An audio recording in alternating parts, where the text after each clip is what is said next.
If you spend any amount of time on social media, you'll no doubt come across compilations of tips and tricks, DIY hacks, whatever you want to call them. And you have to ask yourself, in the real world, do they actually work? Well, let's try one out because I actually need to.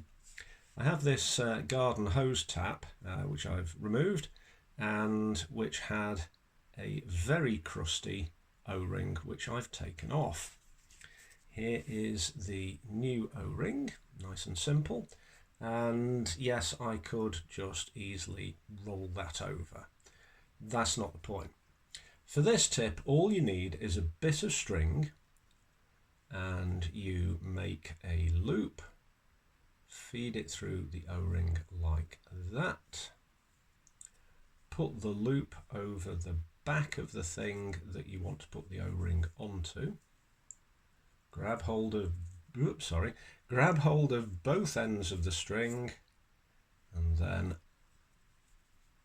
trying to hold several things at once, pull on the string, it comes off, and your O-ring is fitted like magic.